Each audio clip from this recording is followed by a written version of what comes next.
बचपन से तुम्हारा बहुत कुछ बड़ा हो गया है। सेल्स की बात कर रहा हूँ, उनके नंबर में इंक्रीमेंट हुआ है तभी तुम बढ़ गए हो।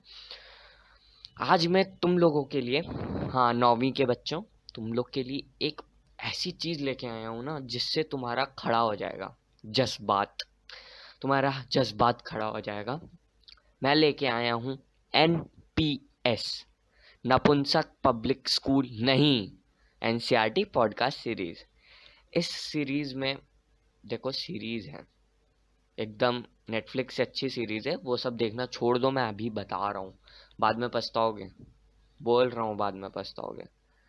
हाँ हाँ, वैसे जिन लोगों के पास नेटफ्लिक्स नहीं है वो लोग ये जो टेलीग्राम से इधर उधर से डाउनलोड किए रहते हैं, छोड़ दो अभी ये सब, इसको सुन लो, ये तुम्हारे काम की सीरीज है। हाँ, तो ये NCERT पॉडकास्ट सीरीज में हम लोग नशे करके पढ़ाई करेंगे। तो आज हम लोग जो चैप्टर चुने हैं वो है बायोलॉजी का पहला chapter, cell, the basic unit of life. मैं बता दूं, पर्सनली मुझे बायोलॉजी बहुत पसंद है, पता नहीं क्यों, वो तुम लोगों को भी पता होगा, वैसे बताने की बात नहीं है, लेकिन बहुत अच्छी लगती है। इसी जोश जोश में मैंने 11th में PCB ले लिया। तो बिना कुछ देरी किए चैप्टर स्टार्ट करते हैं। और हाँ, चैप्टर स्टार्ट करने से पहले हेडफोन लगा लो। लगा भी लिए? बहुत तेज हो रहे हो। हाँ, तो अभी मैं पीछे से एक बैकग्राउंड म्यूजिक प्ले करने जा रहा हूँ, ये देखो। हाँ, ये प्ले होने लगा। अब ये मेरी आवाज़ तो लोरी वाली नहीं है, लेकिन ये ट्यून सुन के तुम्हें नींद ज़रूर आएगी। तो ये वीडियो रात में तुम लोग सुनना हेडफोन लगा के और सोने की कोशिश करना।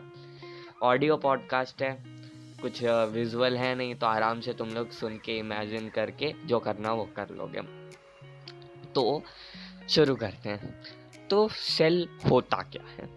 सेल हम लोग का बॉडी का सबसे छोटा वो टुकड़ा है जिससे हम सब लोग बने हैं। जब तुम छोटे थे तब तुम्हारा छोटा था सेल, जब तुम बड़े हो गए तो तुम्हारे सेल्स में इंक्रीमेंट हुआ और सेल धीरे धीरे बढ़ने लगे, तभी तुम बढ़ने लगे।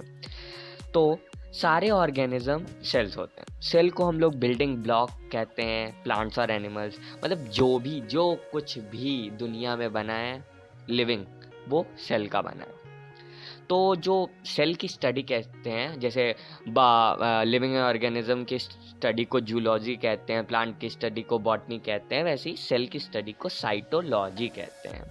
ठीक, अब तो अब हम लोग ये देखेंगे कि ये सेल की डिस्कवरी किसने की थी। ये कौन सा मादर चौथ था जिसने ये चैप्टर बनाया? कतई चूतिया आदमी था, मैं बता रहा हूँ। तो स्टार्ट करते हैं। तो ये एक आदमी था जिसका नाम था रॉबर्ट हुक। नाम से तो लग रहा है जैसे ये कोई पायरेट होगा, हुक नाम है, लेकिन नहीं, ये एक चूतिया इंसान था जिसको छोटी चीज़ें बहुत पसंद थी, इसलिए इसका भी छोटा रह गया था और इसने सेल को डिस्कवर किया था। तो तुम्हारे एग्ज़ाम में तुम्हारे टीचर एक सवाल ज़रूर पूछेंगे कि सेल की डिस्कवरी किसने की, कब की और कैसे की। तो सेल की डिस्कवरी रॉबर्ट हुक ने की 1665 में की, और एक बॉटल का जो कॉर्क होता है, अरे भाई दारू वाला जो ऊपर लगा रहता है, हाँ उसी को लिया था, उसका एक स्लाइस काटा था और उसके अंदर देखा था। तो इसको जो दिखा था ना वो एक डेड सेल था, ऑब्वियसली डेड ही होगा। तो अगर पूछे कि इसने कौन सा सेल देखा, तो डेड सेल देखा। और जब उसको माइक्रोस्कोप के अंदर देखा ना, तो इसको छोटे छोटे रूम दिखने लगे, जो मधुमक्खियों का छत्ता होता है ना, उसकी तरह अंदर, उसके अंदर दिख रहा था। तो उसने इसका नाम सेल रख दिया। अब जैसा कि हम लोग जानते हैं, दुनिया में साइंस में जो भी नाम आता है वो कहाँ से आता है? लैटिन भाषा से आता है। पता नहीं इन लोग को हिंदी चूज करनी चाहिए थे यार, हिंदी हमारी मातृभाषा है, ऐसे कैसे। चलो, तो फिलहाल सेलुला, ये सेल जो है वो सेलुला से आया, और सेलुला का मतलब होता है एक छोटा सा नन्हा मुन्ना रूम। तो बस यही तुमसे पूछा जा सकता है। अब उसके बाद इसमें एक और बंदा आया जिसका नाम था एंटन वैन लीeuwenhoek। बहुत अजीब नाम है, पता नहीं इसके माँ बाप ने क्या सोचकर इसका नाम रखा था। ये साड़ी बेचने वाला काम करता था, मतलब बंदे के पास कुछ काम नहीं था, साड़ी बेचता था, फिर भी हम लोग इसके बारे में पढ़ रहे हैं। In short, moral of the story, sari बेचने वाला बनो। हाँ, तो इसको लेंस के साथ खिलवाड़ करने का बहुत शौक था, तो इसने बहुत सारे सेल्स ऑब्जर्व किए, जैसे रेड ब्लड सेल्स और पॉन्ड वाटर में से बैक्टीरिया, स्पर्म सेल, फिश का, फ्रॉग का, हर चीज़ का जो भी मिलता था उसको काट वाट के देख लेता था ये। इसके बाद आता है रॉबर्ट ब्राउन। रॉबर्ट ब्राउन ने क्या किया था, न्यूक्लियस को डिस्क्राइब किया था, और कहाँ से किया था, ऑर्चिड रूट्स से किया था। ऑर्चिड प्लांट है, उसका जो रूट है उसमें से सेल निकाला और उसमें न्यूक्लियस देखा और उसको डिस्क्राइब किया। उसके बाद पुरकिंजी आया था। तो पुरकिंजी जो है ये लिविंग मैटर को उसका नामकरण किया था, मतलब इसने सेल को देखा और सेल में जितने भी लिविंग सब्सटेंस होते हैं उनका नाम प्रोटोप्लाज्म रख दिया। प्रोटोप्लाज्म मतलब साइटोप्लाज्म प्लस सेल मेम्ब्रेन, इसको हम लोग प्रोटोप्लाज्म कहते हैं। तो मेन साइंटिस्ट के नाम क्या क्या हैं, रॉबर्ट हुक, एंटन वैन लुइनहॉक और पुरकिंजी, बस। और एक और है रॉबर्ट ब्राउन। तो इतना याद करो। और इसके बाद बहुत बहुत इम्पॉर्टेंट आता है, जिससे एक क्वेश्चन तो आ जाता है तुम्हारे किसी भी एग्ज़ाम में, एक क्वेश्चन इससे आएगा कि सेल थ्योरी क्या थी। तो सेल थ्योरी दो साइंटिस्ट ने प्रपोज की थी, एक का नाम था सचमान, एक का नाम था सिचलिडन। इन दोनों ने मिलकर ये बोला था कि जो सारे लिविंग ऑर्गेनिज्म होते हैं वो सेल से बने रहते हैं। इसमें से जो तुम्हारा सचवान था वो एक जूलॉजिस्ट था, और शिचलेडन जो था वो तुम्हारा एक बॉटनिस्ट था। तो इन दोनों ने मिलकर जो सेल थ्योरी दी। तो इन दोनों ने, इन लोग के दो मेन पॉइंट्स थे कि all plants and animals are made up of cells, और दूसरा point, cell is the basic structural and functional unit of cell. ठीक। उसके बाद एक और बंदा आया जिसका नाम था रुडोल्फ विर्चॉ। इसने सेल थ्योरी को कंप्लीट कर दी, क्योंकि ये दोनों जो साइंटिस्ट थे, सचलेडन और सचवान, इन दोनों ने ये नहीं बताया था कि सेल्स बनते कैसे हैं। लेकिन रॉबर्ट विर्चो ने आके ओमनिस सेलुला ई सेलुला, पता नहीं कौन सी भाषा है, बस इसने एक ये थ्योरी दी। इससे ये बता देता था वो कि जो भी सेल्स होते हैं वो प्री एग्जिस्टिंग सेल्स से डिराइव होते हैं, मतलब वो पुराने सेल्स से जन्म जाते हैं। मतलब अचानक से कहीं धरती फटी और ये प्रकट, ऐसा कुछ नहीं हुआ, ये पुराने अपने माँ बाप से डिराइव करके आया है। तो यही सेल थ्योरी थी। अगर तुमसे पूछे सेल थ्योरी में क्या क्या था, तो तुमको पहले तो दो साइंटिस्ट के नाम लिखने हैं, सिचलिडन जो कि एक बॉटनिस्ट था और सचवान जो कि एक जूलॉजिस्ट था। इन दोनों ने ये बोला कि all plants and animals respectively are made up of cells. और फिर तीसरा बंदा आया जिसका नाम था रुडोल्फ विर्चो। इसने बोला कि all cells derive from pre existing cell. और लास्ट में cell is the structural and functional unit of life. बस। अब इस सेल थ्योरी के कुछ एक्सेप्शंस भी थे, हर चीज़ के एक्सेप्शंस होते हैं, तो इसके भी एक्सेप्शन है। पहला एक्सेप्शन था इसका वायरस। वायरस जो है वो एक्चुअल में लिविंग है, नॉन लिविंग है। कुछ लोग इसको लिविंग कंसीडर करते हैं, कुछ लोग इसको नॉन लिविंग कंसीडर करते हैं। और इसके पास सेल भी नहीं होता, इसके पास एक अजीब सा स्ट्रक्चर होता है। वो तुम लोग, अगर कोई तुम लोग में से बायो लेगा 11th क्लास में तो ज़रूर पढ़ेगा। तो इन लोग के पास एक अलग सा स्ट्रक्चर होता है जिसमें सिर्फ इनका डीएनए और आरएनए पाया जाता है। और फिर भी ये जब किसी होस्ट के अंदर रहते हैं तो ये एक लिविंग ऑर्गेनिज्म की तरह काम करते हैं। और कुछ और सेल्स आते हैं, जैसे कुछ बैक्टीरिया हो गए, रेड ब्लड सेल्स हो गए, सीव ट्यूब्स हो गए तुम्हारे प्लांट्स में। ये सेल्स थे, ये एक्सेप्शन थे सेल थ्योरी के। अब इसके बाद हम लोग पढ़ते हैं कि सेल के टाइप्स क्या होते हैं। तो सेल दो टाइप, पहले तो ऑर्गेनिज्म को हम लोग क्लासिफाई करेंगे सेल्स के बेसिस पे। तो कुछ होते हैं यूनिसेलुलर ऑर्गेनिज्म, कुछ होते हैं multi cellular organism. Unicellular organism वो होते हैं जिनका पूरा बॉडी एक ही सेल से बना रहता है, और एक ही सेल उनका सारा बॉडी फंक्शन करता है। मतलब एक ही सेल खाता है, एक ही सेल उसको डाइजेस्ट करता है, रेस्पिरेट करता है, फिर उसको बाहर भी निकाल देता है। मतलब एक ही सेल सारा काम करता है, ऑल इन वन की तरह काम करता है।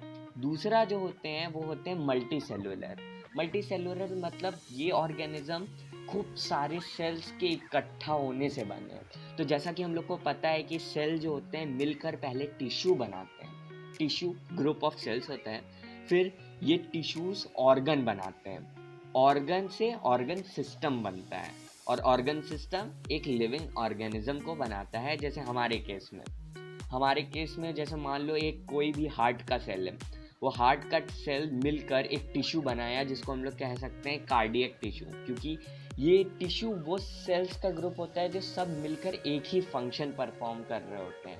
मतलब इनको आजू बाजू से कोई मतलब नहीं, इनका काम है, अगर हार्ट का काम है ब्लड सर्कुलेट करना, तो ये सब भी आंखें बंद कर कर बस ब्लड सर्कुलेट करते हैं। फिर ये जो टिश्यू होते हैं ये एक ऑर्गन बनाते हैं जैसे कि हार्ट, फिर हार्ट और सारे ऑर्गन्स अलग अलग मिलकर ऑर्गन सिस्टम बनाते हैं, और ऑर्गन सिस्टम हम लोगों को बना देता है। तो ऐसे हम लोग डिफ्रेंशिएट कर सकते हैं यूनिसेलुलर ऑर्गेनिज्म और मल्टी सेलुलर ऑर्गेनिज्म में। अब एक और बेसिस है सेल्स को क्लासिफाई करने का, on the basis of their structure. इसको हम लोग क्लासिफाई करते हैं, इसमें हम लोग सेल को क्लासिफाई करते हैं प्रोकैरियोटिक और यूकैरियोटिक में। प्रोकैरियोटिक मतलब जैसे प्रो मतलब होता है प्रिमिटिव और कैरियोट मतलब होता है न्यूक्लियस। प्रिमिटिव मतलब हिंदी बोले तो नाजुक न्यूक्लियस जिसमें प्रेजेंट हो। इन टाइप के सेल्स में क्या होता है, जो न्यूक्लियर मेम्ब्रेन होता है वो प्रेजेंट नहीं होता है। और यूकैरियोटिक मतलब होता है, यू मतलब यू कैरियोट्स में क्या होता है, यू मतलब होता है ट्रू और कैरियोट मतलब होता है न्यूक्लियस, मतलब ट्रू न्यूक्लियस इसमें प्रेजेंट है, इसमें न्यूक्लियर मेम्ब्रेन प्रेजेंट होता है। तो प्रोकैरियोट का अगर तुम अंदाज़ा लगा स्ट्रक्चर में, तो इनका जो न्यूक्लियस होता है चितर बितर इधर उधर पड़ा रहता है। वहीं जो यूकैरियोट्स होते हैं उनका न्यूक्लियस एक डिफाइंड स्पेस में, एक डिफाइंड स्ट्रक्चर होता है। और तो और जैसे तुम्हारा डिफ्रेंशिएशन में अगर आएगा प्रोकैरियोट और यूकैरियोट्स में, तो तुमको सिंपल लिखना है, प्रोकैरियोट में न्यूक्लियर मेम्ब्रेन नहीं होता है, यूकैरियोट में न्यूक्लियर मेम्ब्रेन होता है। प्रोकैरियोट में न्यूक्लियस डिफाइंड नहीं होता है, यूकैरियोट्स में न्यूक्लियस डिफाइंड होता है। सेकेंड थिंग, प्रोकैरियोट्स में एक ही क्रोमोजोम होता है। अभी बस समझ लो, एक क्रोमोजोम मतलब एक जेनेटिक मटेरियल होता है, क्रोमोजोम एक ही प्रेजेंट होता है। और यूकैरियोट्स में बहुत ज़्यादा मल्टी हैं, तो मल्टी क्रोमोजोम्स प्रेजेंट होते हैं। प्रोकैरियोट्स जो होते हैं इनमें जो रिप्रोडक्शन होता है वो हमेशा एसेक्सुअल होता है, और यूकैरियोट्स में सेक्सुअल होता है। जैसे कि तुम लोग यूकैरियोट्स हो। और तो और क्या बोलते हैं, जो प्रोकैरियोट्स होते हैं वो हमेशा यूनिसेलुलर होंगे। कभी भी कोई भी मल्टी सेलुलर ऑर्गेनिज्म में प्रोकैरियोटिक सेल हो ही नहीं सकता। और जो यूकैरियोटिक होते हैं वो तुम्हारे यूनिसेलुलर भी हो सकते हैं और मल्टी सेलुलर भी हो सकते हैं। और तो और जैसे जो मेम्ब्रेन बाउंड सेल ऑर्गेनल्स है, जैसे तुम्हारा माइटोकॉन्ड्रिया, उसमें डबल मेम्ब्रेन होता है। तो जो भी ऐसे सेल ऑर्गेनल्स हैं जिसमें मेम्ब्रेन प्रेजेंट है, मतलब उनका कवरिंग आगे से एक कवर प्रेजेंट है, तो वो सारे के सारे यूकैरियोट्स में आते हैं। और अगर उसमें नहीं प्रेजेंट है, मतलब जिनमें, समझ लो बस इतना कि जो सेल ऑर्गेनल्स जो मेम्ब्रेन के साथ पाए जाते हैं वो प्रोकैरियोट्स में पाए ही नहीं जाते हैं। मतलब प्रोकैरियोटिक सेल में ये जो तुम्हारे क्या बोलते हैं क्लोरोप्लास्ट है जो एकदम सेल मेम्ब्रेन से बंधा हुआ है, ये सब नहीं पाया जाता है। और जो विदाउट सेल मेम्ब्रेन ऑर्गेनल्स होते हैं छोटे छोटे, जैसे कि तुम्हारा राइबोसोम्स, तो ये सब प्रेजेंट होते हैं। तो आखिरी में तुम ये लिख सकते हो कि सेंट्रियोल एब्सेंट होते हैं प्रोकैरियोट्स में, और यूकैरियोट्स में सेंट्रियोल प्रेजेंट होते हैं। एग्जाम्पल में तुम प्रोकैरियोट्स में ले लो बैक्टीरिया, और यूकैरियोट्स में ले लो simple human cell, animal cell. अब जो हम लोग का बचता है स्ट्रक्चर ऑफ सेल, तो अब हम लोग पढ़ेंगे कि सेल क्या, अभी 9th में तो हम लोग बस इतना पढ़ेंगे कि सेल प्लांट सेल होता है और एनिमल सेल होता है। तो इसको हम लोग कल कंटिन्यू करते हैं। तब तक के लिए तुम लोग जाओ, जो करना है वो करो। आगे का पार्ट हम लोग कल कंटिन्यू करेंगे। जिसको भी शेयर करना है वीडियो कर देना, अपने भाई बंधुओं दुश्मनों के साथ भी शेयर कर देना। दुश्मन भी तुम्हारा कभी तुम्हारा दोस्त हुआ करता था, अपने जो तुमसे बेवफा है उसको भी शेयर कर दो। एक समय वो तुम्हारी जान हुआ करती थी यार, कर दो। अरे कर दो, इतना शर्माओ मत, कर देना, उन लोग का भी भला हो जाएगा, तुम लोग का भी भला हो जाएगा। और बस मज़े करो। और जिन लोगों को कोई भी चैप्टर पढ़ना है तुम लोग कमेंट कर देना कि कौन सा चैप्टर पढ़ना है, उस पे मैं वीडियो बना दूंगा। बाकी तुम लोग मुझे इंस्टाग्राम पे मैसेज कर सकते हो, क्लास 10th और क्लास 9th वालों। मैं तुम लोग को पर्सनल मेंटरशिप भी कर सकता हूँ कि तुम लोगों को कैसे बोर्ड का एग्ज़ाम बहुत अच्छे फ्लाइंग कलर्स के साथ पास करना है।